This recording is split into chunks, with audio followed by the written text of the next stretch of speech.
na tayo sa Bilibid. Ang daming bumibisita doon, sa gate nila. Ilang hatid ng mga pagkain sa mga yun, dito po ilalim ng tulay.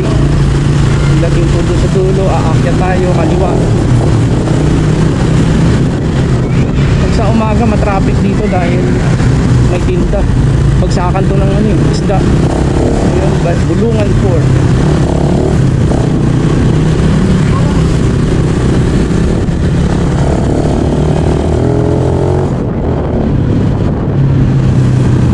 Ito na. Ang dami na dumadaan dito dahil bukas na pala yung diretso doon. Dati kasi yun sarado yun kaya ang iba tinatamad na, ikot-ikot pa tayo na tulay. Kung ito una pero may bagong daan dito kasi yung sa gilid ng dagat na yan, yung maliit na kalsada, dati sa lubong yan dyan. Ngayon ito na sa may bandang kanan bukas na pala to. Sa hindi nakakaalam, bukas na to, one way na po yan, bawal na po dun kasi dami nagpanggaan dyan siguro ginawa to. Ang problema pagdating ng kay Bilyar pa to pasarado ni Bilyar to, wala na backdoor, wala na tayong tadaanan.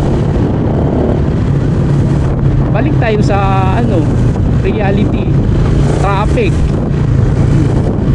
Sa ngayon lumus-lubusin na natin. Kung dito kayo palagi sa papuntang south, lalabas kayo ng Maynila, dito kayo dumaan. Pagkanan dyan na PITX, going PITX na yan, diretso makapagal pag kumanang ka sa dulo, Roas Boulevard. Yan, medyo dahan-dahan na tayo dito dahil maraming bus dito. PITX kasi yan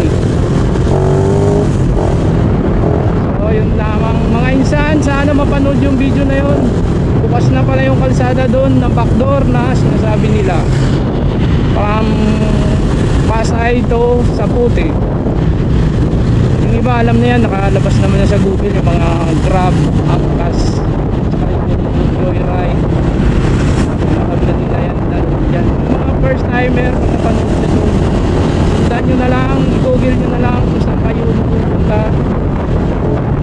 Pero mas okay simula kayo ng Google nyo, ipin nyo dito sa BITX kung saan kayo pupunta doon sa mga Cavite, para di kayo magsisimula. Kasi kung doon sa bahay nyo baka iba yung way ang papadaanan nya, alam ko yun, iba yung tuturo ni Google yun lamang po. Maraming salamat sa mga panood.